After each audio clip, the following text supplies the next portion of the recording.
over at 10, you told me time and again, but you're late. I waited around and then I run to the door. I can't take anymore. It's not you. You let me down again. Baby, baby, try to find a little time and I'll make you happy. I'll be home, I'll be beside the phone waiting for you.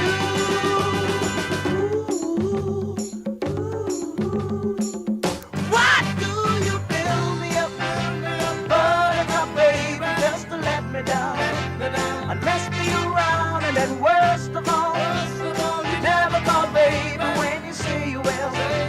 But I love you still, I need you more than anyone, darling.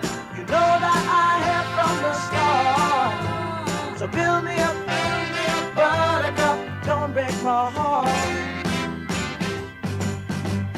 You are my toy, but I could be the boy you adore if you just let me know. Although you are true, I'm attracted to you all the more. Why do I need you so? Baby, baby, try to find a little time and I'll make you happy. I'll be home, I'll be beside the phone waiting for you.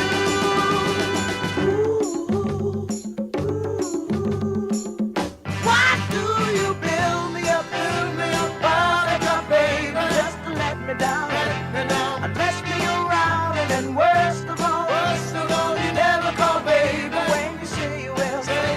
But I love you still, I need you more than anyone, darling. You know that I have from the start. So build me up, buttercup, don't break my heart. I need you more than anyone, baby. You know that I have from the start. 1, 2, 1, 2, 3.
I'll be over at 10, you told me time and again, but you're late.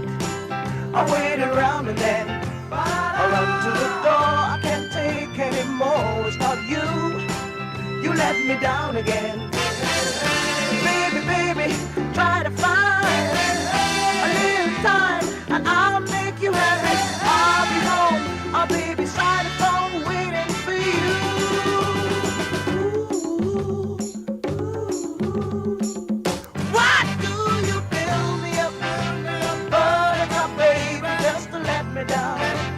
and mess me around, and then worst of all, you never call baby when you say you will.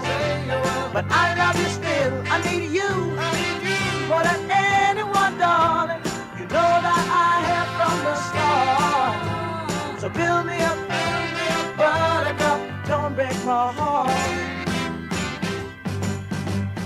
You are my toy, but I could be the boy you adore if you just let me know.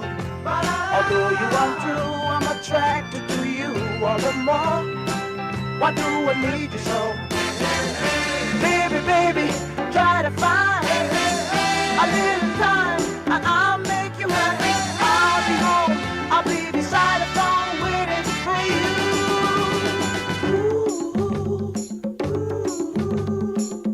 Why do you build me up, buttercup, baby, just to let me down, and mess me around, and then worst of all, you never call baby when you say you will. But I love you still, I need you more than anyone, darling.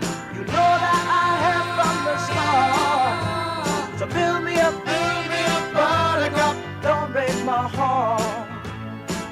I need you more than anyone, baby. You know that I have from the start. 1, 2, 1, 2, 3.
Good afternoon. I'm the Reverend David Schwartz, lead minister here at the Unitarian Universalist Church of Boulder. And whether you've been part of this community for decades or have entered through our doors for the very first time today, whether you're here in person or joining the live stream online, I welcome you into this house of memory and hope. We gather today to celebrate the life and to mourn the death of Kendall Richards. And here in this place, we celebrate the power of memory to give us hope, and we pray for the power of memory to help us heal. We begin with this word of intention here in this place. Let us call upon that which is most high, known by many names. We understand this in different ways. God, Spirit of love, breath of life, humanity, human family, abide with us. Comfort us and bless us in this hour. Help us to set down, just for this moment, to set down the masks that we wear to face the world. Help us to make time to mourn, to lament, to cry, to wonder, and to celebrate, to rejoice, to laugh, to offer gratitude. Help us in this place be strong enough to open our hearts to the pain of loss and to remember that those who mourn will be comforted. Amen. Today we are one family, woven together by grief, united by gratitude to be counted among the lives that Kendall touched. We gather because we knew her. You knew her as a daughter, a mother. You knew her as a friend, new or old, a friend who would do anything for the people that mattered most to her. You knew her from 100 adventures, getting into trouble and getting back out of trouble again. You knew her as a work mom to you, the one who never failed to say or embody the reality that every person is worthy, deserving of love and care and inclusion. We, all of us together, those in person and online, we are the family that Kendall made in her life. And we are the people through whom she still lives. And today, in remembering and telling stories of her, we put her back together, whole and healthy and vitally engaged with life. She lives on in our remembering. Grief asks us to simultaneously let go of our loved one, all the while holding her spirit in our lives. May the stories we share live in our minds and hearts, make our daily lives richer. We, all of us, grieve differently and in different ways, in different rhythms. Sometimes grief comes in waves so strong that functioning can be difficult. And other times, grief is a dull numbness. It makes you question the depth of your loyalty or your feelings. Sometimes grief comes as anger and rage and despair and the reawakening of every loss we've ever had. We're not gathered here today to find all the answers. We're not gathered here today because this is the time to move on. We're not gathered here to finish our grief, but to be in it, all of us together.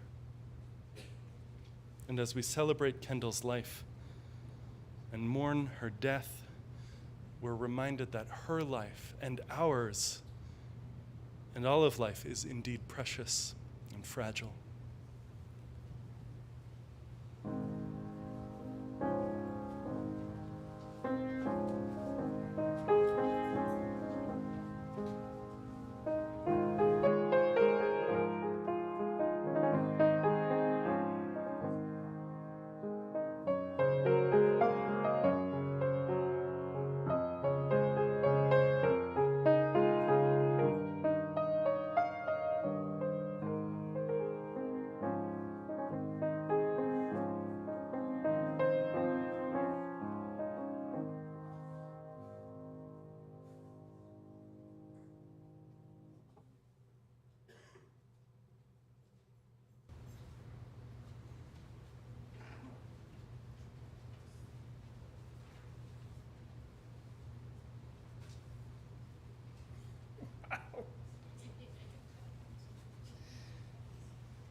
Oh, all I can say is, wow.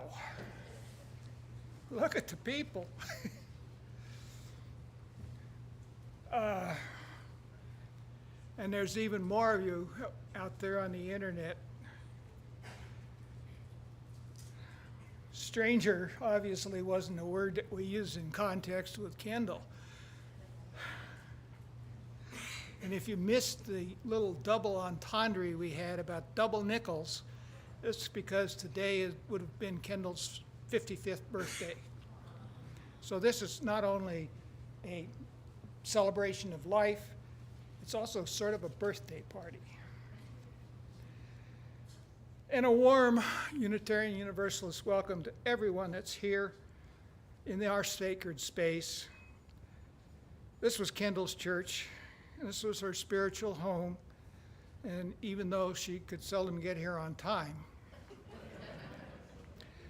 yeah, we often referred to her as the late Kendall Richards. I want to send a special welcome out to her father, Dick Richards, and Mama Willis, who are joining us in Murrells Inlet, South Carolina. Oh, and please sample some of Mama Willis's wonderful fig jam during the reception, because she tells me that it's all about friendship. It's an old Southern tradition, is that fig jam.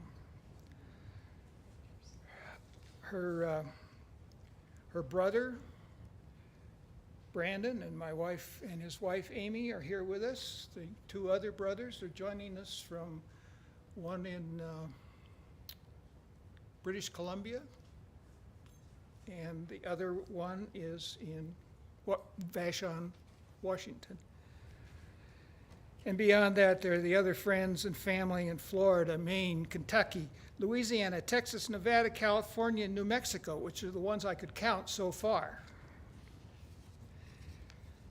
Welcome to all of you here and all of you out there. Kendall had a lot of posses. Well, there's the Englewood posse, and the Bank posse, and the Downtown Denver posse, the Gym Rats over at Anytime Fitness, her Safeway posse, her King Soopers posse, yes, they're here too. And her Fairview High School buddies that there's some of them who actually flew in. There they are, you can see the hands waving. Though maybe they ought more to be described as the outlaws. Oh, according to the script, I'm supposed to light a chalice and then do some remembrances, but let me light the chalice first. I start lighting this chalice, this flaming chalice. It has a long and storied history as a symbol of our Unitarian Universalist faith. And if you'd like to know more, I'm sure any UU here would be more than happy to share with you. I light the chalice in the memory of my daughter, Kendall Richards. It is the light of her life and her presence which continue to inspire all of us. Her life may have ended, but her spirit lives on as long as she remains in our memories. And thank you all for being here.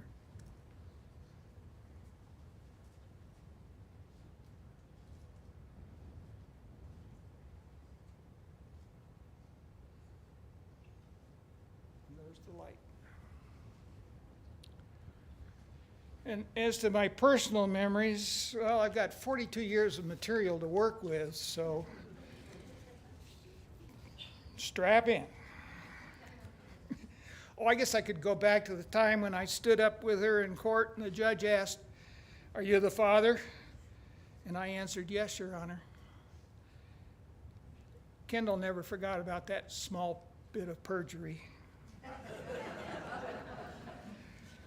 Or how about the time that I was teaching her to drive a stick shift? And the car kept stalling in the left turn lane at Baseline and Foothills. Well, Kendall was just about ready to jump out of the car and run home because, we lived on Manhattan at that time. But I wouldn't let her. And I said, "Just keep trying. You'll make it." And she did. Took some angry horns and 2 light changes, but we made it. But that's old stuff. It's the things that are happening around us in the here and now that I most want to comment on. And there's that undeniable love and caring which surrounded Kendall, as evidenced by everyone that's here and out there. And by this 2.5-pound basket of cards. That's the collection. Thank you all.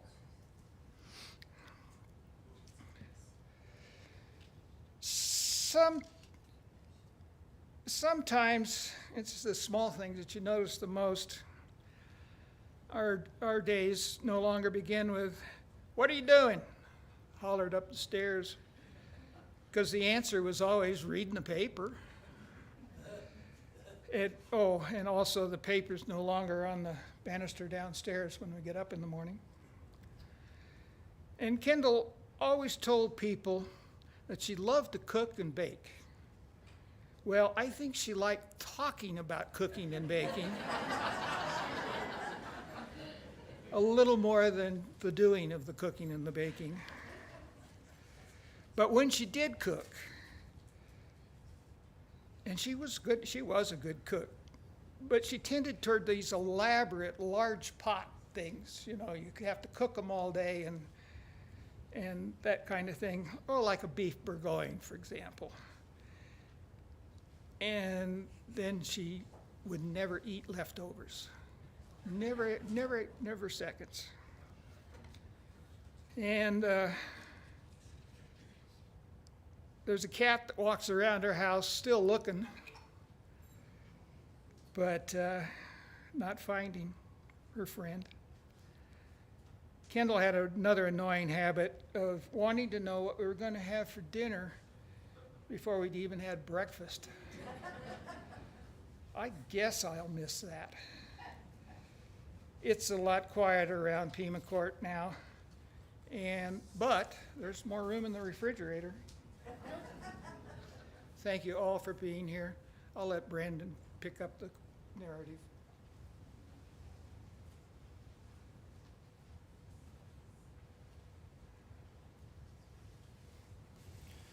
Can I ask the ushers, will you flip on the lights for the front here for us? Brighten things a little, and then let me invite Brandon McClave, and then Jane Callahan, Jill Fetters, and Barb Simmons to offer their memories, please.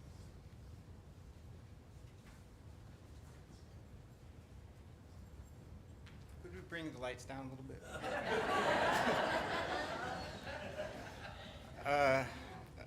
When Dad told me I was supposed to come up here after him, I told him that, thanks. It'd be like the comedian that has to follow Robin Williams. This is gonna be rough. I thought I'd tell two stories. Both of them ending in the morning.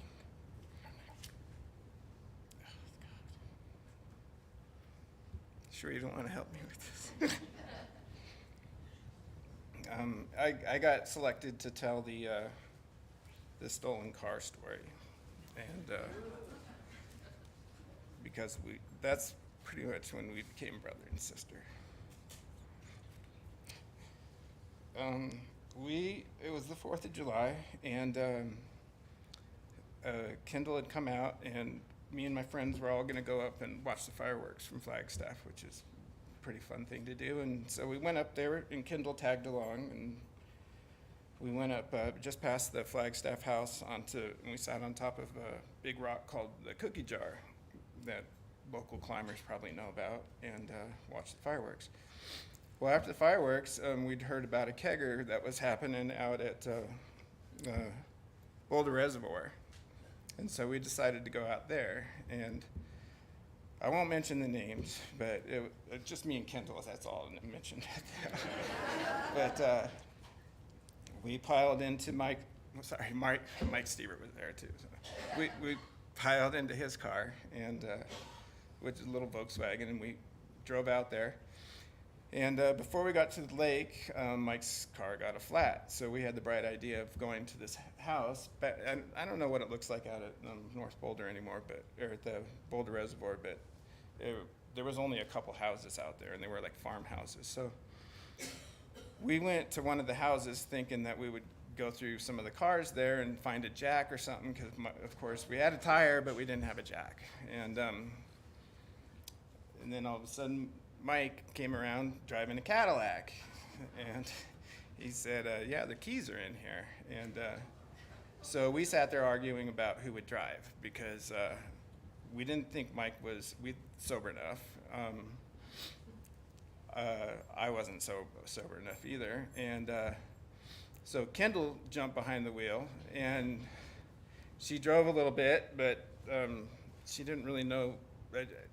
Something didn't work out. She wasn't doing very well at it, so she pulled me over, and so I ended up driving. by the time we got out of there, I mean, we're master criminals, so it took us forever to get out of this guy's driveway, and the police were already coming down the road.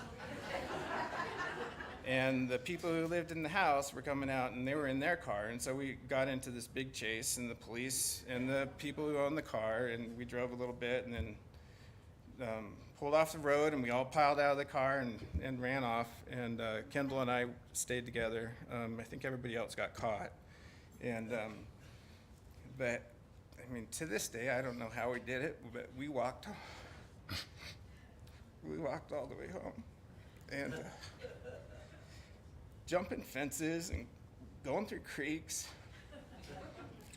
I think at one point we pushed an ultralight out of a hangar and tried to start it. But we just talked, and we're freezing, and we had one jacket that we kept switching off. And by the time we got home, we'd figured out the perfect story to tell Dad and Barb why we were coming in at, I don't even know what it was, like probably pretty close to noon the next day, because we'd been walking forever. But walked in, and we knew things weren't good because Dad was standing at the door, just inside the door by the living room, still wearing his maroon robe. So he hadn't changed from the night, and I was about to give our excuse that we had come up with, and the sheriff's officer walked around the corner from the living room, and me and Kendall looked at each other.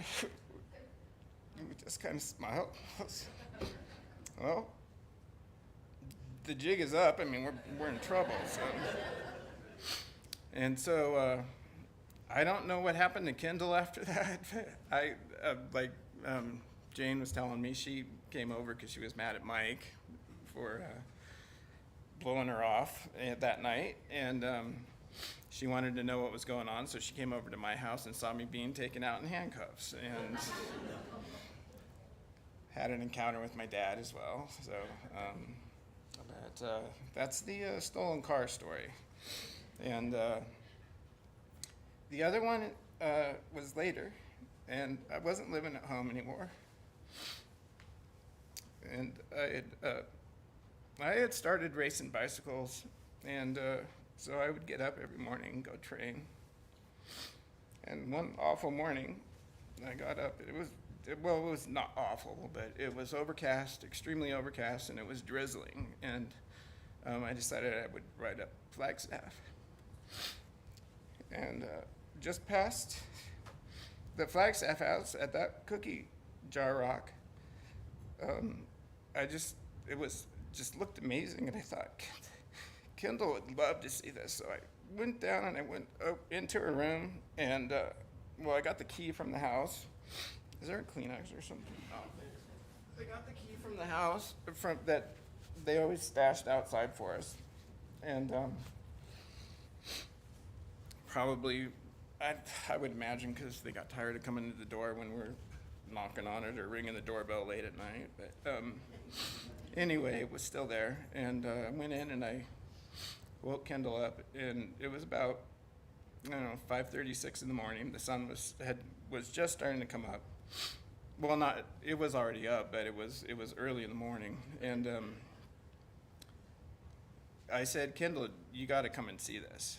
And without even hesitating, she said, okay. And we got into the car, and we drove up there. And what had happened was, as soon as you got up to that cookie jar rock,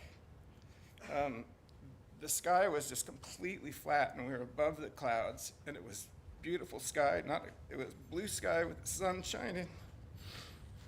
And Kendall just sat there. She didn't say a word. And I always felt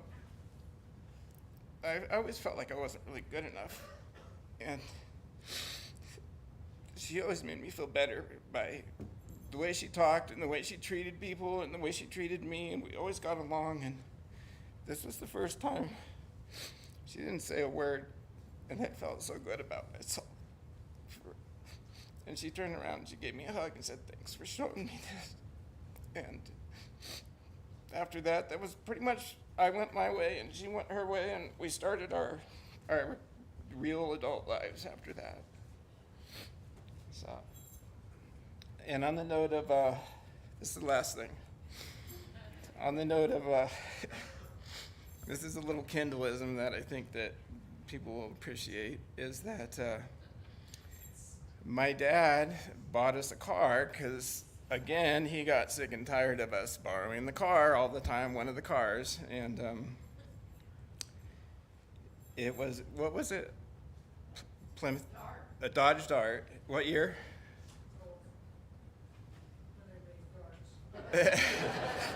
Yeah, so it was not a pretty car. It ran great, but it was not a pretty car. And but of course, Dad, in his dad way, he had me and Kendall sit down and sign a contract with all these rules on it about the car. And the last one was that we weren't allowed to refer to it ever as a piece of shit.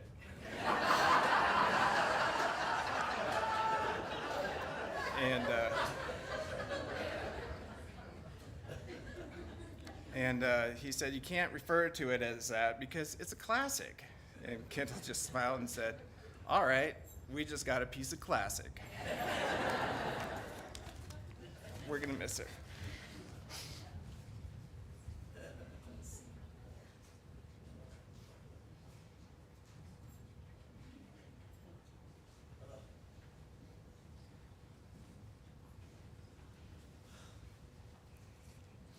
Hi, my name's Jane.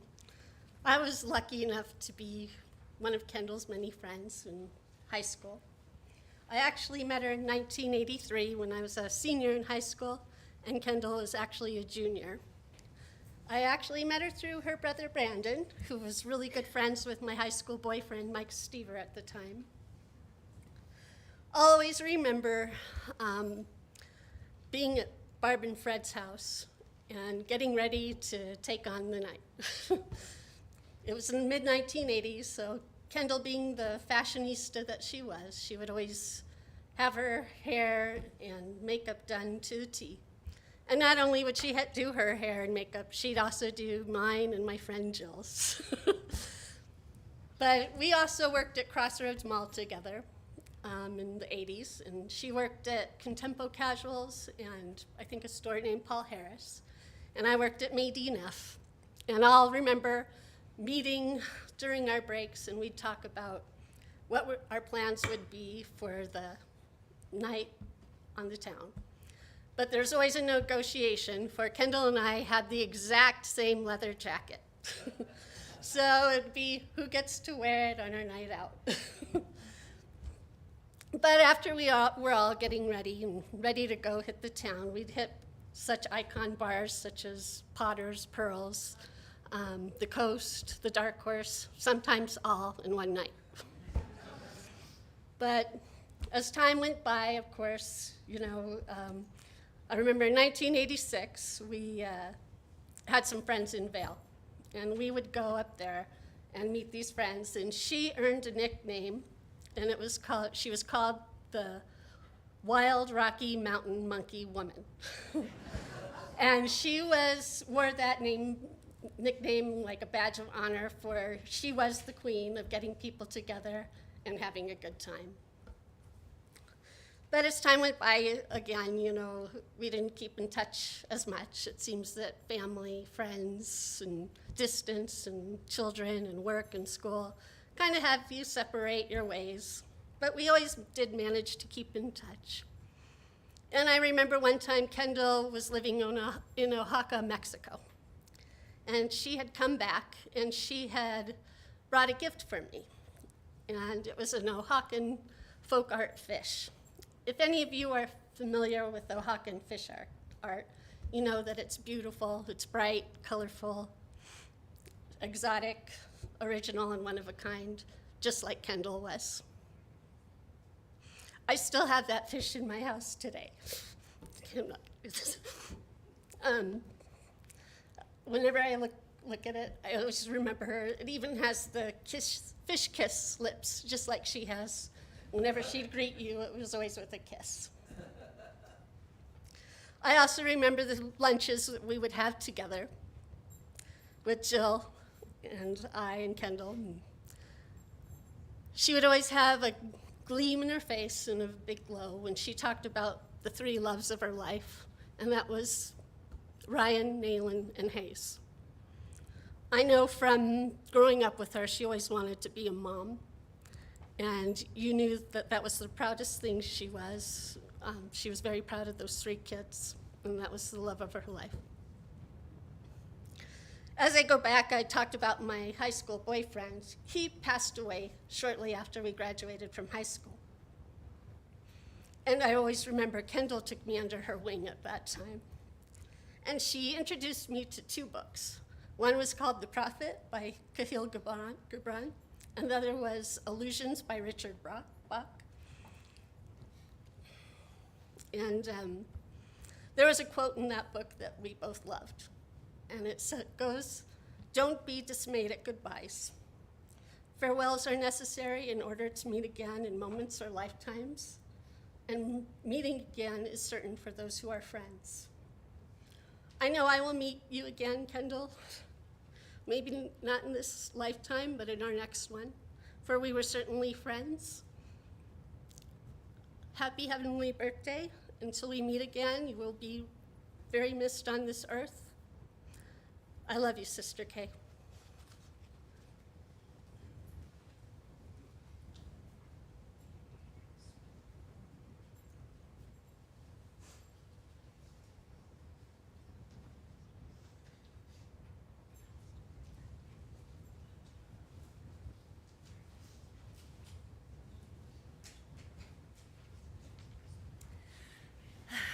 Wow. I had no idea I would be here doing a speech for one of my best friends growing up, but bear with me, so here I go. It's a tragic thing that happened, that Kendall has left us so soon. My name is Jill.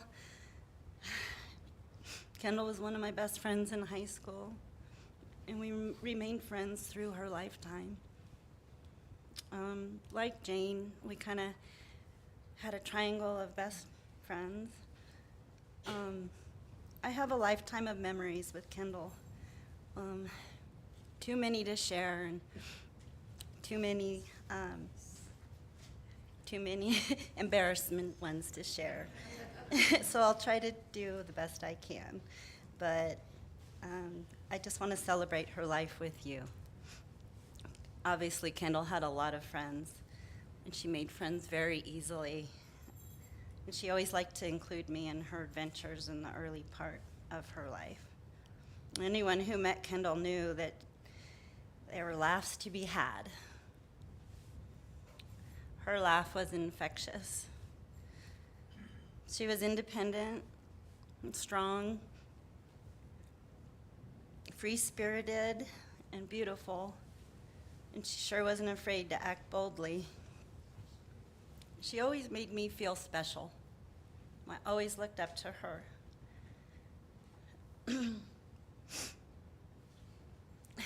My life with her was filled with excitement and just fun adventures. She showed up in my life in the biggest ways. She would share her important life moments, and she always had a big heart and a love for her children. Her greatest accomplishments were her children. She can never be replaced. She's like my sister. We used to say we were sisters from another mister.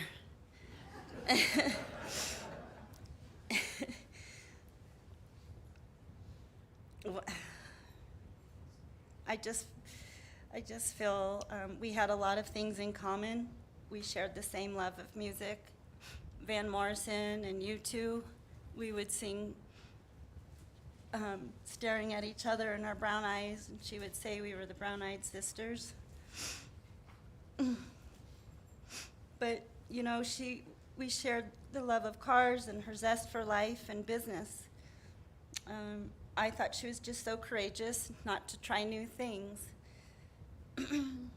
I really admired her involvement with junior achievement. She really, really wanted to help the children develop their business ideas, and she was really excited about it. And it was really nice to hear that she kind of carried on, continuing her involvement with that. She had that great business sense through the banking. She always talked about her vector bank. I'm just very grateful to have known Kendall through the years. And I loved how she had nicknames for the people whom she liked. My dad was Papa Nolan. I was Jill B, and there was sweet baby Jane. And she was that wild, funky monkey mountain woman. I went camping with her one time, and we were going to meet at the bottom of this trailhead, and we talked about going up above Eldora. And I packed my backpack with the tent and sleeping bag and some things to make fire. And she had her suitcase with her pillow and her blanket. And I'm like, we're going on a long trail, right? And so she ditched her suitcase on the trail, and she put the blanket around her shoulders and carried that pillow. She wanted to be comfortable. And I don't know how many times she'd been camping before, so I knew she was a city girl from Denver. And I feel like maybe that was the first time we went camping.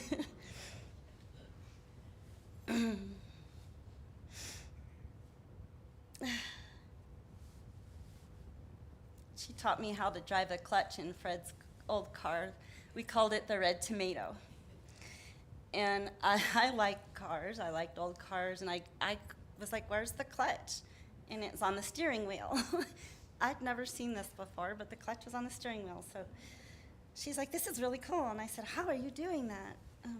She wanted to teach me. I'm sorry, Fred. I realize now while I was banned from driving that car. Because if you can think about driving a clutch and you kind of go back and forth, and I feel really bad to know what might have happened to that car. But I have these memories of us having fun times in the parking lot, at the high school, maybe on a lunch break or a different kind of a break. And well, Jane might have drove her car. She really thought it was fun that Jane did donuts one time. And so she wanted to try it, but I kind of have this memory of us getting up high-centered and stuck in the middle of a median, and it stalled, so I was so embarrassed and realized that, now I know why I wasn't allowed to drive that car anymore.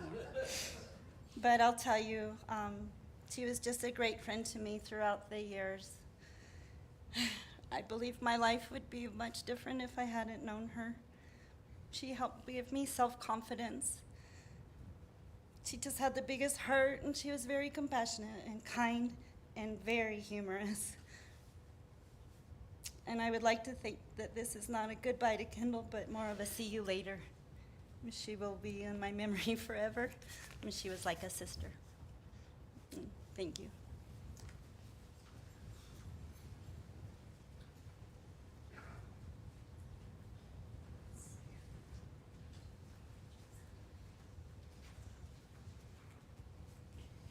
Hello all. My name is Barb Simmons, and I met Kendall 23 years ago. So when she was still at Vector Bank, at that time I was a wine manager for a wholesale wine company. And of course, I thought I was the bad influence, and now I'm hearing that I wasn't the bad influence. I think they were the bad influence. So anyway, I had a nice expense account, so every Friday we'd meet at the Palm, and we would have lunch every Friday. And I mean, Nayland was just born. He was still in a little carriage. She wasn't even 1 year old and wasn't walking yet. So that's when I'd first met Kendall, and we became friends. And then later on in life, she had married Rick, and I guess she was married to Rick at the time at Vector Bank, and they had some issues. And so she moved out of Rick's house and moved into my house. So I had Nayland and Hayes. I mean, no, Hayes wasn't around yet. It was Ryan and Nayland had both lived with me, and it happened to be because I'm a bit older than Kendall, so I was always her big sister. I wasn't her sister, I was her big sister. I was 10 years older, and I'm 16 feet tall, so Anyway, so Kendall and the kids had moved in with me, and it was perfect because I had 2 grandkids that were Nayland and Ryan's age. So we all just got along. We were one big happy family. And then she went back to Rick, and then a few years later, she moved back in with me again. And in 2003, I bought a one-bedroom condo downtown, and she accused me of buying a one-bedroom condo because I wouldn't have room for her and the kids any longer. But it was funny. She moved right in, and she was fine on the couch, so she was there quite often. So we really had a lot of good memories together, growing up, and the kids growing up at the same time. And then in 2002, I went to work for the Colorado Restaurant Association as their membership director, and she helped me make calls because she was so articulate that it was really great that she could make appointments for me, and then we could be together. And really, the only reason I wanted her to make appointments is so she could go on there and we could have more fun together and spend our days together. And so we went to Durango once, we went to Steamboat once, we went to Vegas a couple of times, and one time we were in Vegas, and here I am shopping, looking at t-shirts, sweatshirts, all those things, and I turn around, and Kendall's not there. Well, where is she? She's getting 3 tattoos on her ankle, one for each one of the kids' birth colors. So she did that, and I thought, you're so brave, because I don't have tattoos, I don't like pain, so. But anyway, and Kendall was someone that you always had to watch very, very closely because she seemed to like to do these kind of things. So another time we'd gone to San Diego, my partner at the time, he and I had taken Kendall with us to San Diego, and his daughter had gone with us, and so we'd done all the things in San Diego to do, and one night his daughter and Kendall went out, and they came back, and they'd pierced their nose, and they both had nose rings. And so I tell you, that girl, she was so courageous because, you know, I thought, what is she going to do next? We've gone to tattoos, we've gone to piercings, but she did love life, and she laughed. And when I was downtown, we had a group of friends that were all very close, and we were just together all the time. And up till the time I left the Restaurant Association, Kendall and I were together almost every day. And then even when she moved in with Barb and Fred, I'd go sit on their couch and would still plan our day. And really, we just wanted to spend time together. We really weren't working very hard. So it's maybe why I got fired. I'm not sure. Must be Kendall's fault.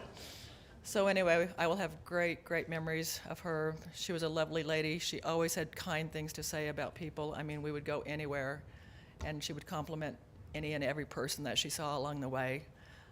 We were at the grocery store once before she started working at King Soopers, and there was an elderly lady there, and she was struggling with her grocery cart. And at that time, Kendall, drops everything that she's doing and goes and helps this lady with her grocery cart. So that was just the type of person that Kendall was. I mean, she loved to have fun, but she had the kindest, sweetest heart of anyone that I've ever known, and I will greatly miss her. And again, I mean, with her living in Boulder and me not working any longer, we did lose touch a bit, but she still called me like every month and kind of checked in with me and told me what she was doing.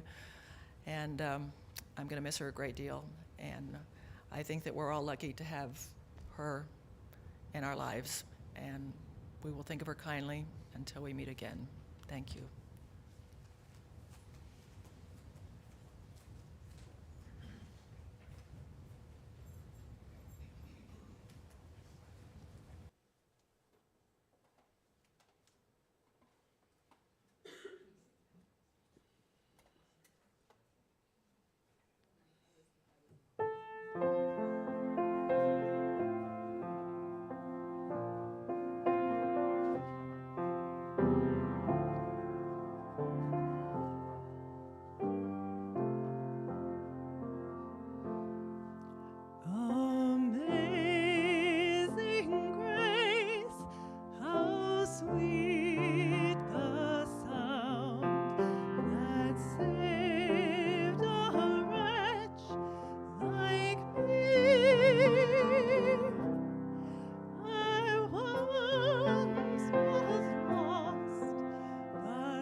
memories. Anyone who'd like to share, please come forward. We'll form a line off to my left here. And at this mic, please share any memories that you'd like to. Please.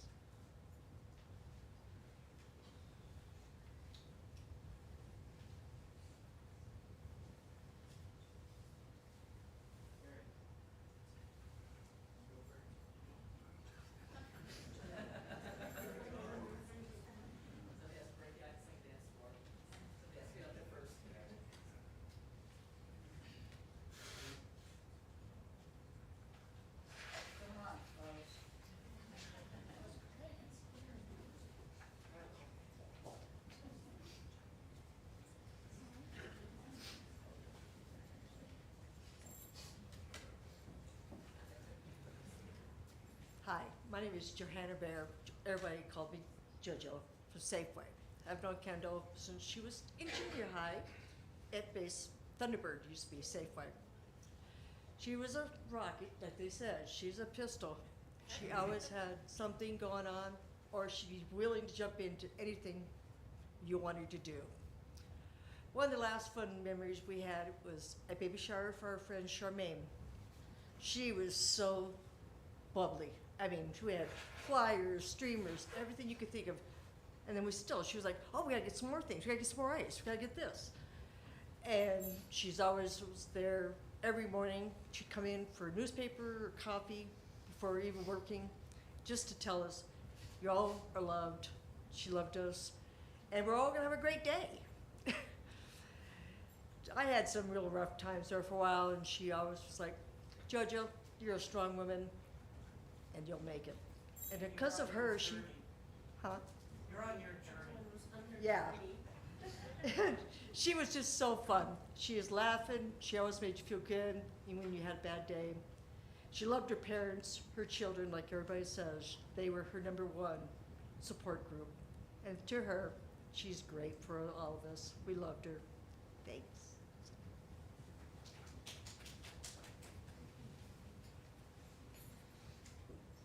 I have no specific anecdote except to say every time I saw her, was in her presence, 2 words, warmth and love.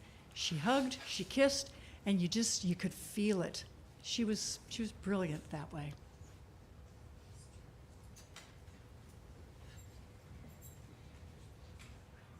Hello, I am Ian Evans, and I've been a friend of Kendall for about 5 years now, and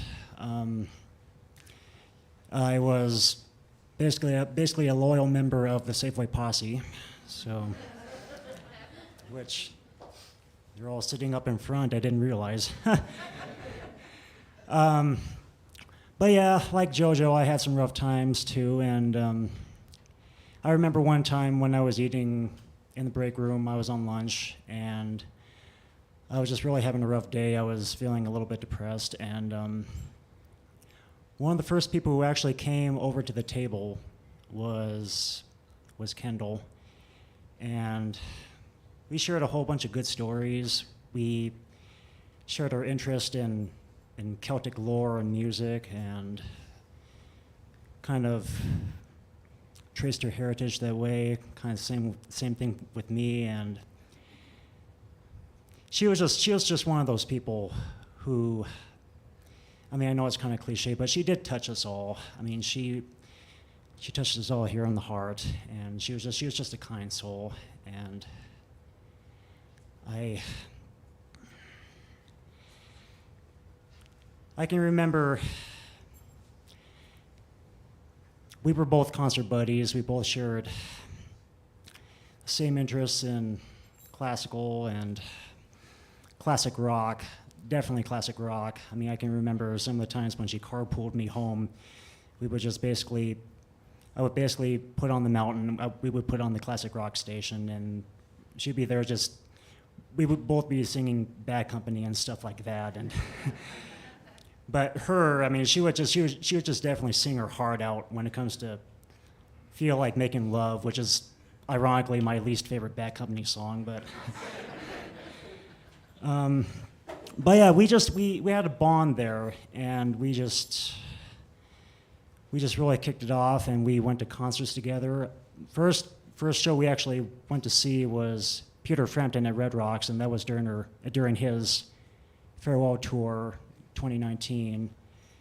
Man, it was a fun show, but I can remember it was a little bit problematic at first. It was raining, and we couldn't find a parking place. And Kendall, with her usual quips, you know, she was really much known for her wit and quips. She was just kind of telling me, "Oh, we should have taken the bus." Well, while we were trying to find a parking place, and which we did, and it was a pretty fun show, except if I were to add a driving anecdote, it was kind of a tough time getting home because we couldn't find the way back to Boulder. Especially, I mean, this is at midnight. I mean, this is just back when everything was just kind of pitch black. We were just trying to find the way back, and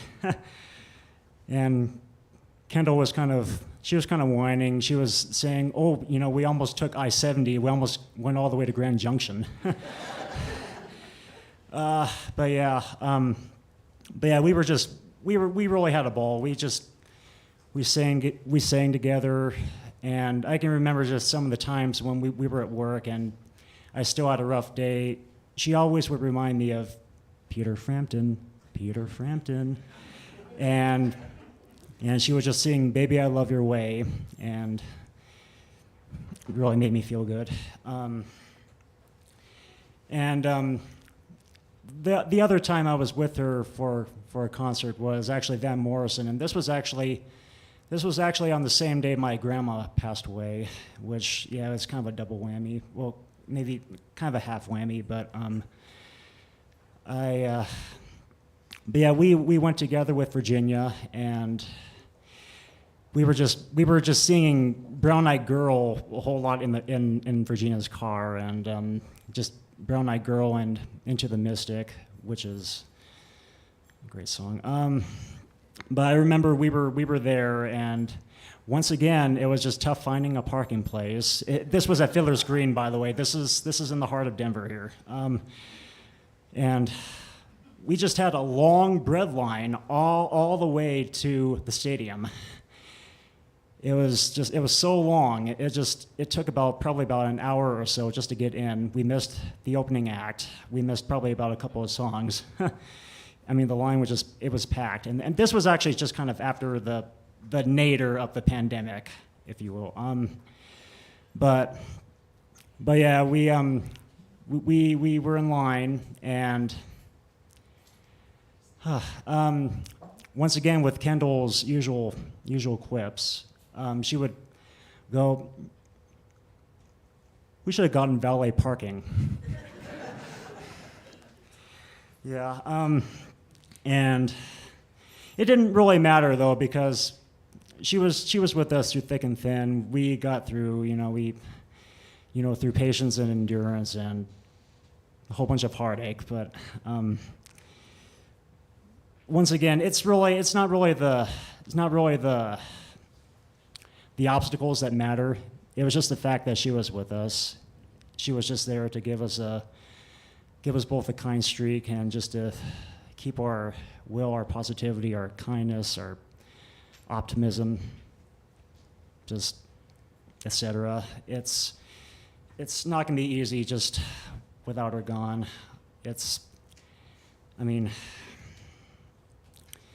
I felt like I lost not only a sister, I basically lost a beacon. I lost a friend. I lost a mentor.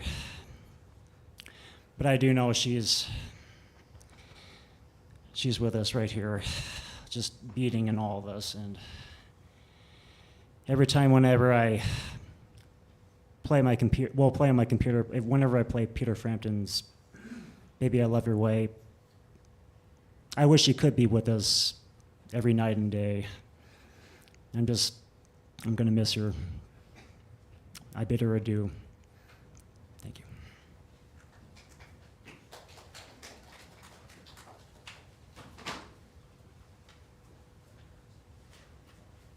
I'm too short for this. Hope you can hear me because I do not have a very good voice. I met Kendall when a group of us joined ATF years ago. She worked in the office a lot, and when I would walk through, she'd say, "Hello, beautiful, what's the story of the day?" I love to tell stories. I would tell her whatever I was going to say, and she'd always laugh. Whether it was good or not, she'd always laugh. She always had a smile. She was always very outgoing, very helpful, super nice person. I enjoyed her tremendously.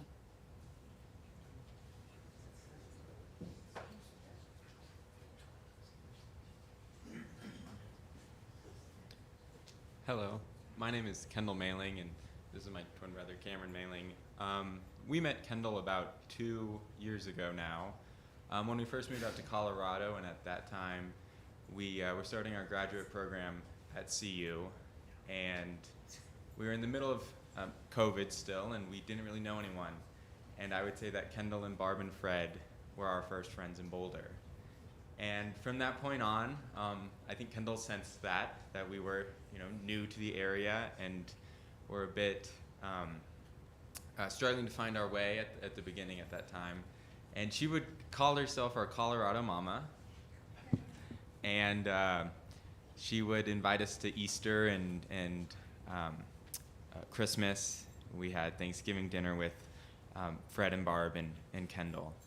And from that point on, anytime we would have friends over at our graduate apartment, there would be peach cobbler or cherry pie. And if we didn't say that we weren't very big sweet tooths, I fear there would have been many more desserts that would have shown up on the door. And beyond her cooking for us, she was always very kind and let us borrow the car to go to Safeway, to pick up groceries, to go down to airports to pick up friends and family. And all she asked in return was every once in a while to pick up a pack of smokes for her, which I thought was very fun. We were, partners in crime at those points. And in one memory, we actually drove down to pick up some friends down at Denver Airport. And I think we were going to rent a car at the time, and I came to Kendall, the day of, and I was explaining this quite crazy plan to go pick up, several guys that I knew from the airport. And without any hesitation, she looked me in the eye and said, "Please take my car. It would bring me nothing but happiness." And so we did. And so we took her car down to Denver, and, when you fill a car with 5 college graduate age guys, there's tons of fun along the way. And one thing I remember is they found a shovel with dirt in it in the back seat. And so we spilled dirt all over her car, and we felt terrible, and we scrambled to try and clean it up. And I saw her the next day, and I said, "Kendall, I'm really sorry. We spilled some dirt in the back of your car."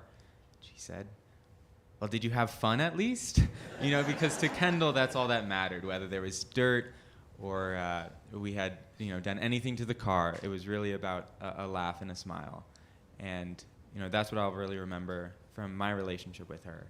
And she'll be truly missed. Thank you. And I kind of just want to add, kind of the takeaways from knowing Kendall for those 2 years is that Kendall provided a level of spontaneity in life that I don't think many of us get. And so it's something that I wish everyone in the room can kind of remember that light that she provided. It was also scarily easy to become Kendall's friend. I think at first we weren't sure if she was the nicest person we ever met or partially crazy. And I think we figured out it was a pretty good mixture along the way. But truth be told, I think Kendall's best gift was she was special in the way she made everyone around her feel special. And so I really hope everyone in this room and on the YouTube channel remembers that and cherishes that, because that's a really unique gift.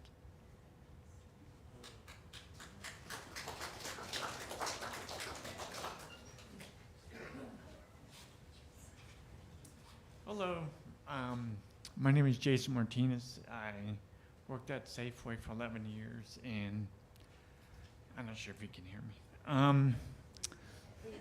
Sorry. So I've been with Safeway for about 11 years, and So Kendall, sometimes we have bad days at Safeway, and sometimes we have good days. So I always sometimes have to tell Kendall, no, you can't do that. So Kendall did a lot of support Safeway, bringing food in for the workers at the, bring food in, for the Thanksgiving, Christmas, and caring for everybody into the community. And people with disabilities, the group home in Boulder, they always say hi to her all the time, but I told them she was gone. So, when I was at the hospital, and that was kind of hard to see someone go, but thank goodness, give everybody healing and peace, and let Jesus Christ be with all you.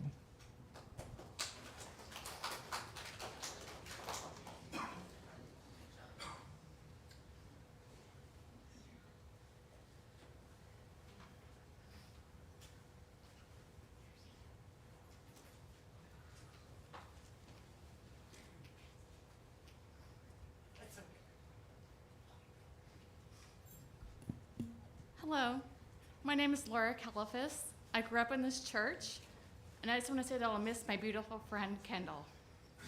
Beautiful energy and beautiful spark.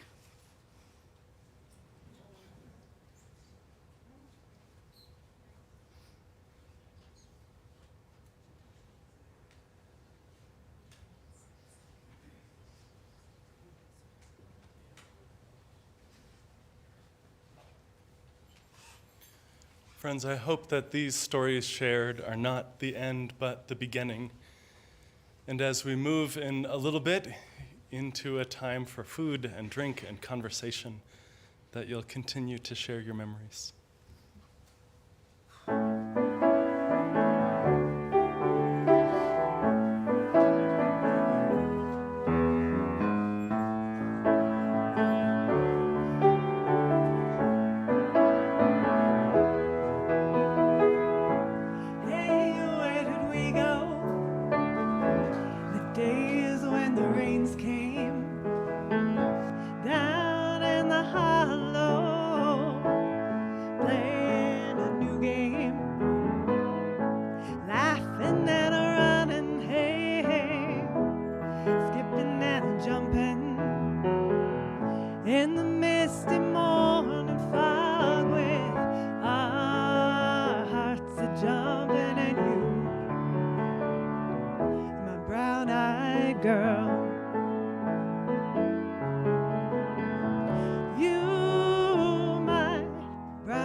Whatever happened to Tuesday and so slow?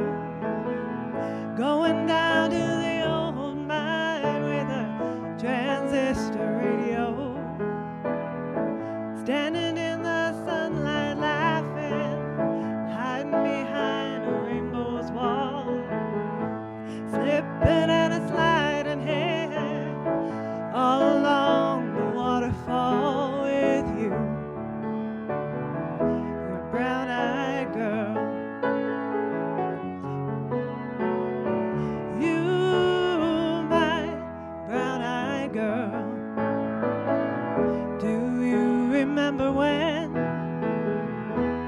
we used to sing sha la la la la la la la la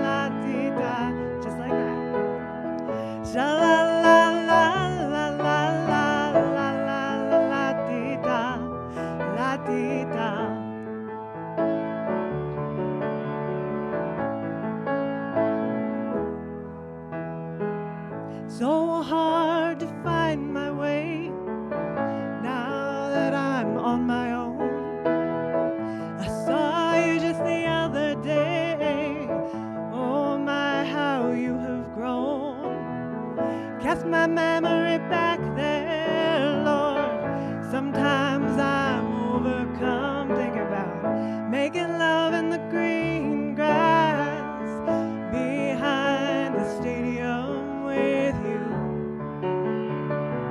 my brown-eyed girl. You, my brown-eyed girl. Do you remember when we used to sing sha-la-la-la-la-la-la-la-la-la-la-dee-da? Yeah, that's right. Sha-la-la-la-la-la-la-la-la-la-dee-da, la-dee-da.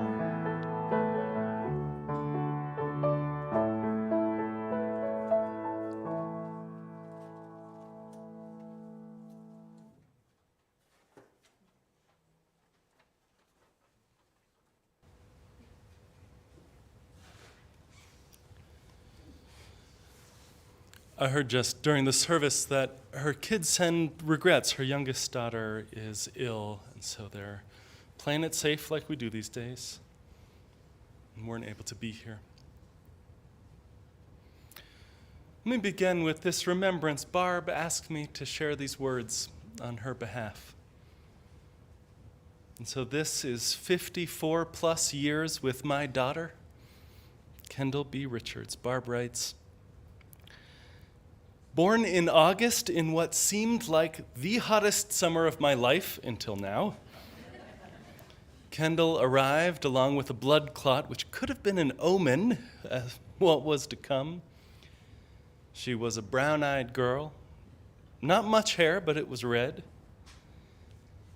Anyone who knows her would be surprised to hear she was very shy and only talked to her immediate family until she was in kindergarten. And that shyness remained with her until the end. But she liked to talk, Barb says, even to herself if no one else was around. She excelled in a special Title I reading program in elementary school, only to find out when she was 16 that she was dyslexic. She didn't enjoy reading, and procedures were a drag. You only had to show her once how you wanted something done, and she had it. Another example, after only a few months living in Oaxaca, Mexico with her first husband, she returned fluent in Spanish. She enjoyed sports, especially in the water. She was on the Englewood High synchronized swim team and loved going to our HOA pool until the end. She was able to visit her bio dad, Dick Richards, last September. For many years, she referred to him as her sperm donor. But last September, they saw each other. They swam in the ocean together. They resolved several of their issues from the past. Fred Cole was her pops. For 42 years, always supportive, never let her down. Sales and banking became her life's work, which brought her much success. And then the past 6 years, she's worked in grocery stores where she was the front line during the pandemic. Her love of people and always giving of herself was just who she was. Once you were her friend, you were her friend going forward. Barb continues, she lived with Fred and I for the last 8 years. And her biggest concern was that when we died, she would be alone. And while Fred and I were away in Portland for GA, she met someone who she believed just might finally be her Fred. She had a date with Steve on the Monday evening that we got back from Portland. And before she left the house, she made sure that he was properly introduced. After they left, she called back just to see what we thought, which was very important to her. We too were happy, and 24 hours later, she would suffer her stroke. I've lost a daughter, a friend, but I'm left with all the memories of what we did together and what the three of us enjoyed. As you can imagine, it is very quiet at our house. And she lives on in my heart and on every level of our townhouse. as I told her every night when we went to bed. I love you in all the world, and I always will, Mom.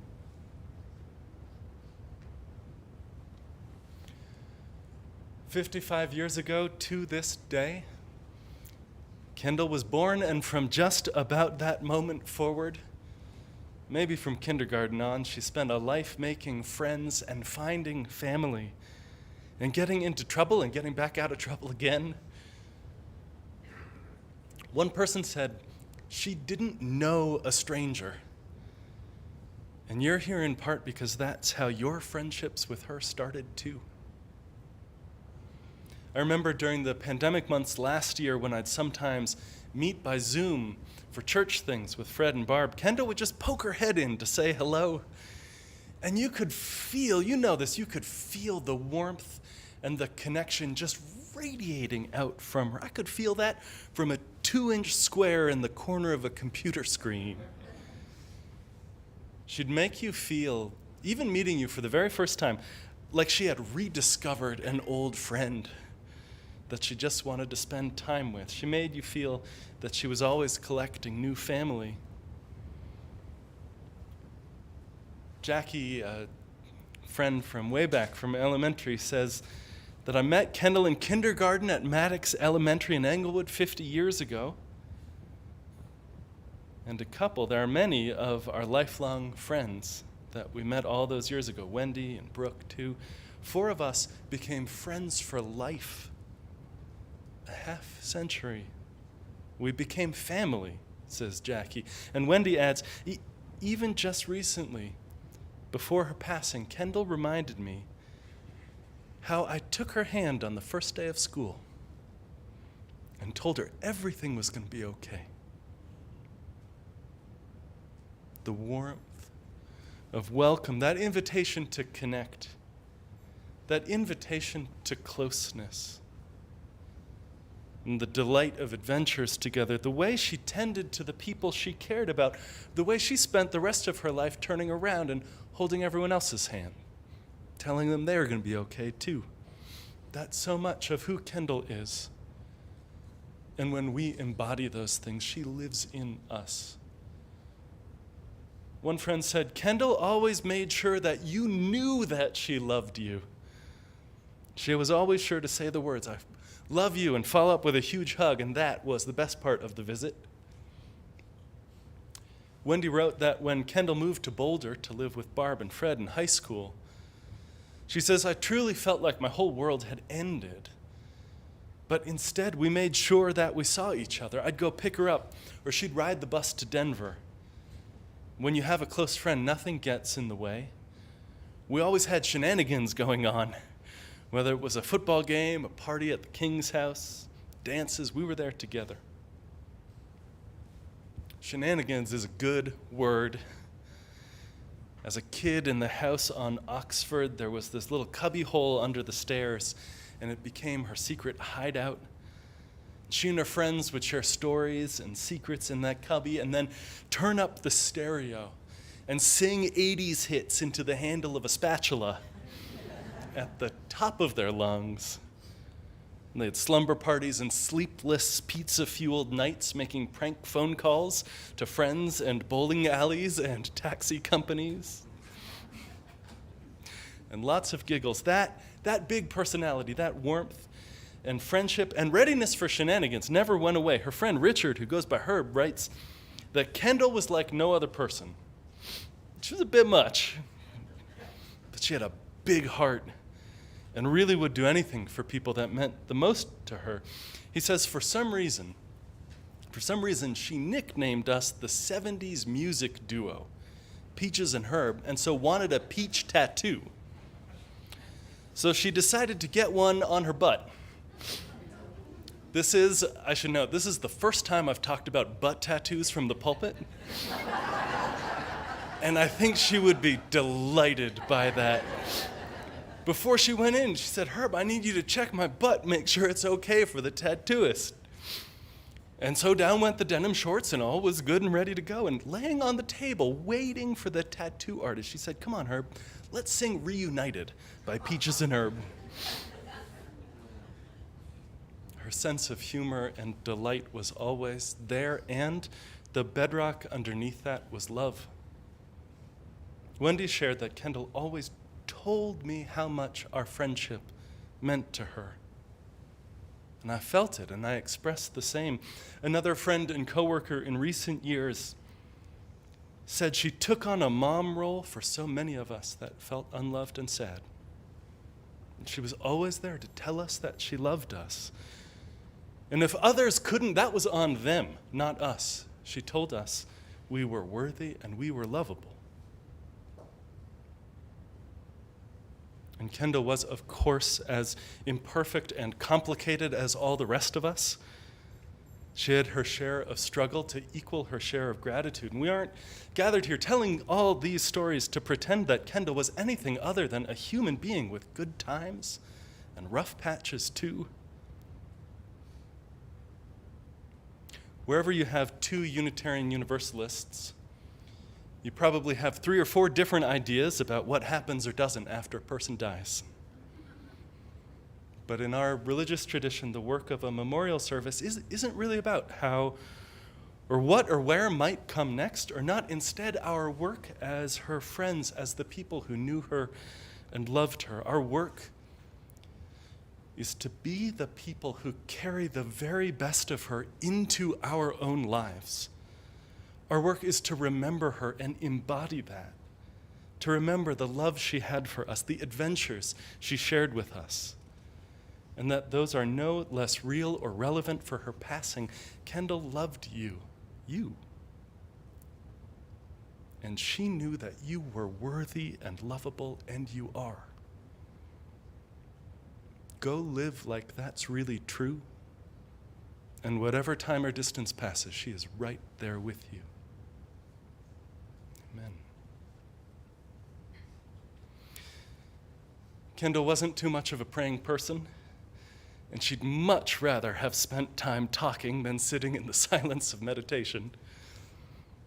Nonetheless, I invite you into that spirit of stillness, of prayer, meditation, and offer these words of reflection from the Reverend Stan Stefanchik, who served this congregation when Kendall was here in her 20s. This is a more profound universe than any of us dream. Through countless eons, the stars have shined, lighting we know not what other worlds. Here on earth, the seasons have revolved for centuries, and our earth has known its ice ages, yet seeds have not failed. Life has survived, richer for all that's past. And winter yields to spring always. The loveliest of nature's gifts is the human spirit. And it may be that there lies beyond the seen a still vaster unseen world before the sublime mystery of life and spirit, the mystery of infinite space, this universe of stars and light and mind. We must stand in reverent awe. This much we know: we are at least one phase of the immortality of life. Like flowers on the river's edge, we bud and bloom. We unfold our seasons of usefulness and beauty, scatter our treasures to the wind, and bequeath our promise to the future.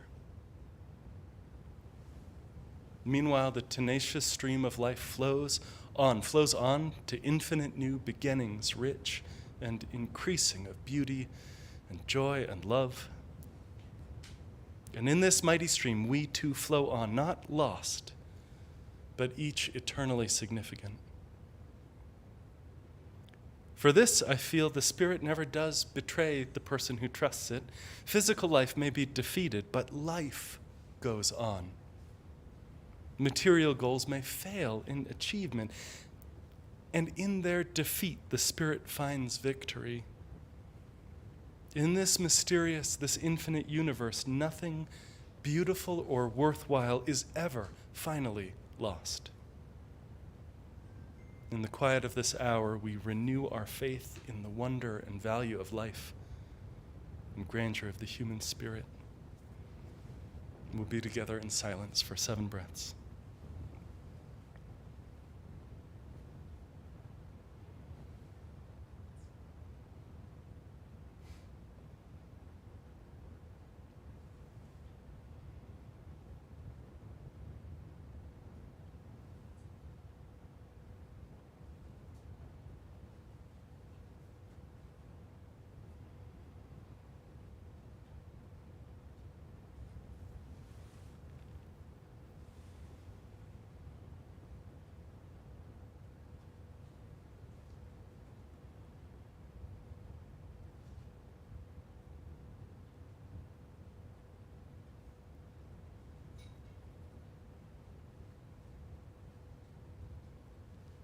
Amen.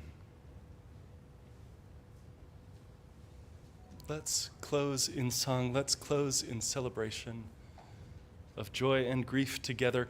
Will you rise in body or spirit? We'll sing together from the hymnals in the pews there, number 354. 354, we laugh, we cry.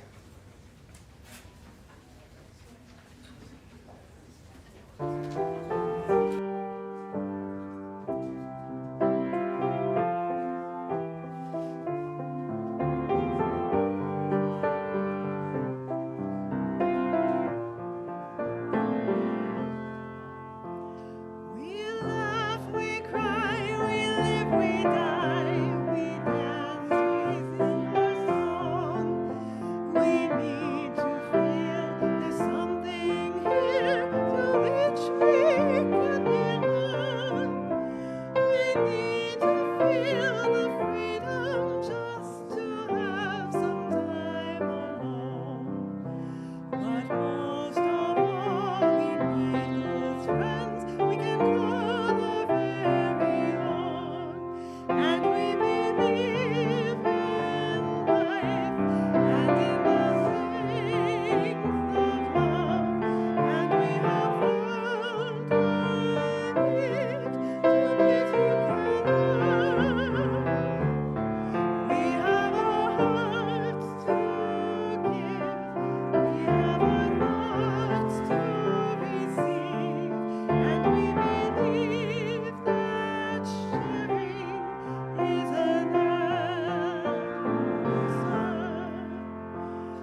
Friends, I hope you'll stay for food and conversation to share stories and memories.